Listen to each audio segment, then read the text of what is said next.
Hi all, welcome to hills brownie Ooty channel. வீடியோக்குள்ளே போகிறதுக்கு முன்னாடி நம்ம சேனலை மறக்காமல் சப்ஸ்கிரைப் பண்ணிக்கோங்க. அப்போ தான் நான் போடுற வீடியோ உங்களுக்கு டெய்லியுமே வரும். இப்போ நம்ம வீடியோக்குள்ளே நம்ம போயிடலாம். சோயா பார்த்திங்கன்னா ஒரு சின்ன சோயா 200 கிராம் எடுத்து சுடுதண்ணியில் போட்டு ஊற வச்சுருக்கிறேன். சோயாவும் பார்த்திங்கன்னா ஒரு அரை மணி நேரம் பக்கம் போல் ஊறிடுச்சு. இப்போ நம்ம சோயாவில் பார்த்திங்கன்னா நம்ம சோயாவில் எப்போவுமே நம்ம பொரியல் அந்த மாதிரி தான் செய்வோம்.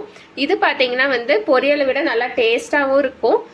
இதே போல் நீங்களும் உங்கள் வீட்டில் செஞ்சு பாருங்கள். செஞ்சதில்லை அப்படின்னா இந்த மாதிரி ஒரு டைம் உங்கள் வீட்டில் செஞ்சு பாருங்கள். 200 கிராம் சோயா எடுத்து இந்த மாதிரி நல்லா சுடுதண்ணியில் போட்டு ஊற வச்சுருக்கிற அரை மணி நேரம் நல்லா ஊறிடுச்சு. இப்போ நம்ம சோயாவில் இருக்கிற தண்ணி நம்ம புழிஞ்சு நம்ம எடுத்து வச்சுக்கலாம். சோயாவுக்கு நம்ம தாளிச்சு விடுறதுக்கு பார்த்தீங்கன்னா ஒரு கொத்து கருவேப்பிலை, காரத்துக்கு ஒரே ஒரு பச்சை மிளகா நல்லா பொடி பொடியாக கட் பண்ணி வச்சுருக்கேன். ஒரு பெரிய வெங்காயம் இந்த மாதிரி கட் பண்ணி வச்சுருக்கேன். கேப்சிகமும் பார்த்தீங்கன்னா அதே மாதிரியே கட் பண்ணி வச்சுருக்கேன். கொஞ்சமாக மல்லித்தலை எடுத்து வச்சுருக்கேன். நம்ம சோயாவில் இருக்க தண்ணி நம்ம புழிஞ்சிட்டு நம்ம இதுக்கு மசால் தூளை சேர்த்து நம்ம ஊற வச்சிடலாம். சோயாவில் இருக்கிற தண்ணியெல்லாம் பார்த்தீங்கன்னா நான் புழிஞ்சிட்டு வந்துட்டேன். இப்போ நம்ம உப்பு நான் ஒரு அரை ஸ்பூன் உப்பு நான் சேர்த்துக்கிறேன். மிளகாத்தூள் பார்த்தீங்கன்னா ஒரு ஸ்பூன் நான் சேர்த்துக்கிறேன். உங்களுக்கு காரம் எவ்வளோ தேவையோ அதுக்கேற்ற மாதிரி நீங்கள் மிளகாத்தூள் உப்பெல்லாம் நீங்கள் சேர்த்துக்கோங்க. கார்ன்ஃப்ளவர் பார்த்தீங்கன்னா ஒரு ஸ்பூன் சேர்த்துக்கிறேன். ரெண்டாவது ஸ்பூனும் பார்த்தீங்கன்னா கார்ன்ஃப்ளவர் சேர்த்துக்கிறேன். இந்த ஸ்பூனில் 5 ஸ்பூன் சேர்க்கணும். இன்னும் 3 ஸ்பூன் நம்ம சேர்த்துக்கலாம். மூணாவது ஸ்பூன் கார்ன்ஃப்ளவர் சேர்த்துக்கிறேன். 4வது ஸ்பூன் சேர்த்துக்கிறேன் கார்ன்ஃப்ளவர் மாவு.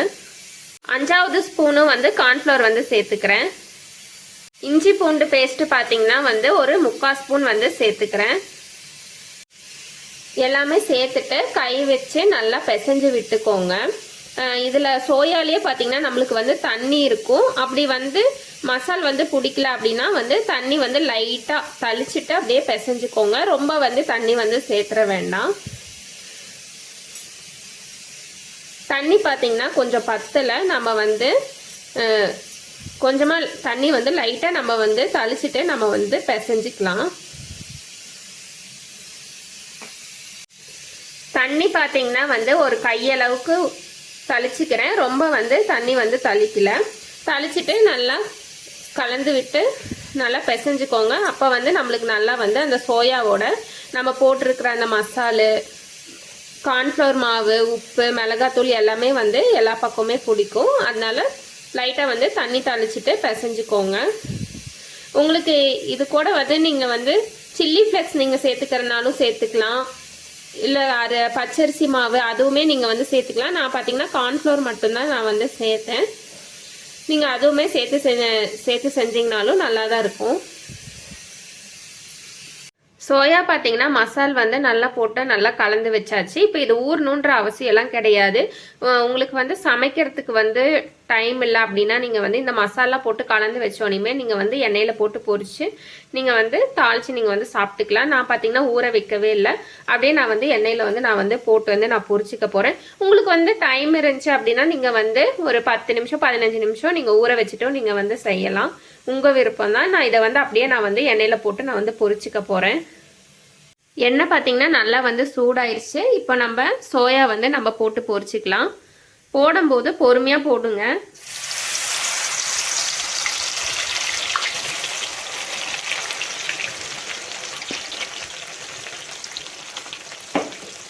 போட்டோன்னே நம்ம கம்பி வச்சு நம்ம கலந்துடக்கூடாது.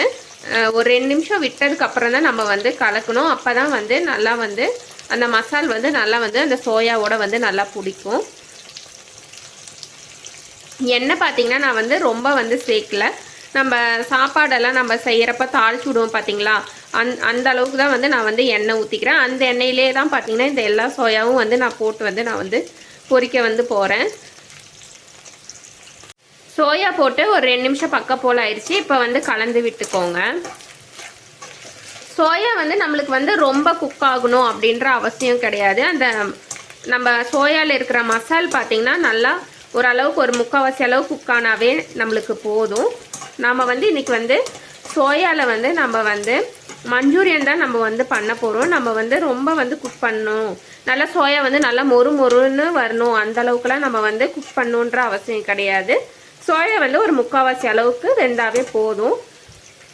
பாருங்கள், இந்த சோயாலாம் நல்லாவே வெந்திருக்கு. இன்னும் கொஞ்சம் சோயாலாம் பார்த்திங்கன்னா அந்த மசாலா அப்படியே இருக்குது, அதெல்லாம் நல்லா குக் ஆகிட்டோம். அப்புறம் நம்ம வந்து எடுத்துக்கலாம்.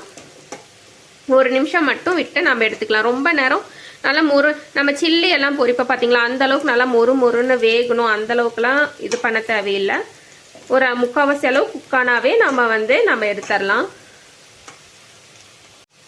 சோயா பார்த்தீங்கன்னா நல்லா வந்து ஒரு 3/4 அளவுக்கு வெந்துருச்சு. இப்போ நம்ம எண்ணெய் வடிச்சிட்டு நம்ம ஒரு பாத்திரத்தில் வந்து நம்ம மாற்றிக்கலாம்.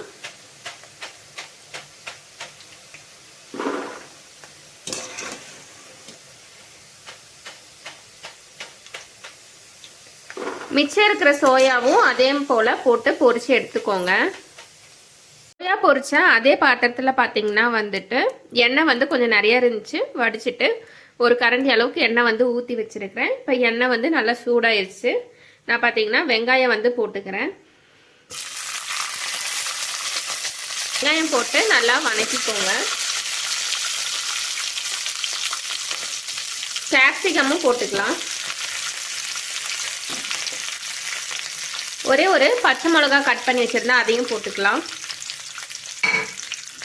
எல்லாமே போட்டு 1 நிமிஷத்துக்கு நல்லா வதக்கிக்கோங்க. ரொம்ப வதங்க வேண்டாம். வெங்காயமும் கேப்சிகமும் வந்து லைட்டாக வதங்கினாவே போதும்.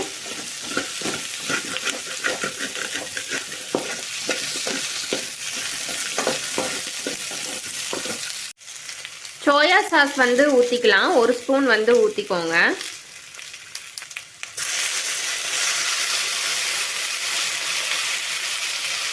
ரொம்ப வந்து சாஸ் வந்து ஊற்றிடாதீங்க, 1 ஸ்பூன் மட்டும் ஊற்றிக்கோங்க.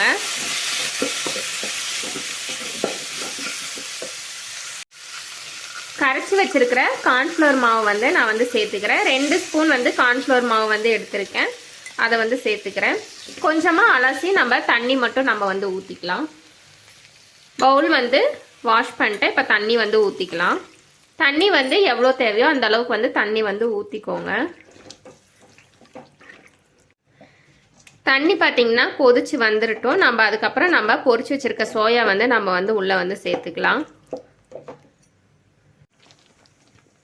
கார்ன்ஃப்ளவர் பார்த்தீங்கன்னா கரைச்சி ஊற்றுனது பார்த்தீங்கன்னா நல்லா கெட்டி பதத்த அளவுக்கு வந்துருச்சு. இந்த டைமில் வந்து நம்ம வந்து பொரிச்சு வச்சிருக்க நம்ம சோயா வந்து நம்ம வந்து சேர்த்துக்கலாம்.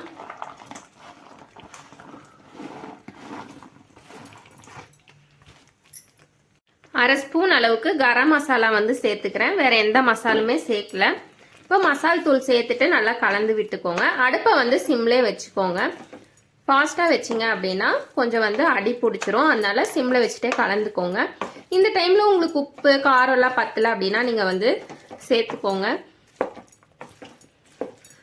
சூப்பரான சோயா மஞ்சூரியன் வந்து ரெடி ஆயிடுச்சு. ரொம்ப ஈஸி தான். நம்ம வந்து ஆயில் வந்து நம்ம வந்து சில்லி பொரிக்கிற மாதிரி நம்ம வந்து பொரிச்சு செய்யாமல் நம்ம எப்பவுமே சாப்பாட்டுக்கு வந்து 1 கரண்டி 2 கரண்டி எண்ணெய் ஊற்றி நம்ம வந்து தாளிச்சு விடுவோம் பார்த்தீங்களா, அந்த அளவுக்கு நீங்கள் எண்ணெய் ஊற்றி நீங்கள் சோயா வந்து பொரிச்சிட்டிங்கனாவே போதும். சூப்பராக இது மாதிரி நீங்கள் வந்து செஞ்சிடலாம். டேஸ்ட்டுமே பார்த்தீங்கன்னா நல்லா இருக்கும், எல்லாத்துக்குமே பிடிக்கும், வீட்டில் இருக்க எல்லாத்துக்குமே பிடிக்கும், அவ்வளோ வந்து சூப்பராக இருக்கும். இதே போல் சோயா மஞ்சூரியன் வந்து நீங்களும் உங்கள் வீட்டில் வந்து செஞ்சு பாருங்கள். இறக்கிறதுக்குமா மல்லித்தலை கருவேப்பிலை 2மே தூவிக்கிறேன்.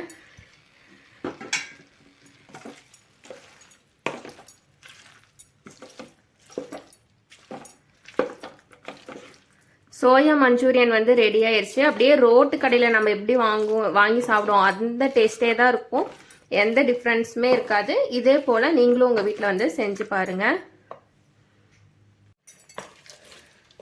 சோயா மஞ்சூரியன் வந்து நம்ம ஒரு பிளேட்டில் வச்சுக்கலாம். ஈஸியாக வந்து செஞ்சிடலாம். சோயா வந்து நீங்கள் பொரிக்கிறதுக்கு மட்டும்தான் லேட் ஆகும். பொரிச்சிட்டிங்க அப்படின்னா சீக்கிரம் வந்து இந்த ரெசிபி வந்து நீங்கள் வந்து செஞ்சிடலாம். இதே போல் சோயா மஞ்சூரியன் வந்து நீங்களும் உங்கள் வீட்டில் செஞ்சு பாருங்கள். செஞ்சு பார்த்துட்டு எப்படி இருந்ததுங்கிறத கமெண்ட்ஸில் வந்து சொல்லுங்கள். வீடியோ பிடிச்சிருந்தா வீடியோக்கு ஒரு லைக் பண்ணிடுங்க. அப்படியே நம்ம சேனலை சப்ஸ்கிரைப் பண்ணிடுங்க.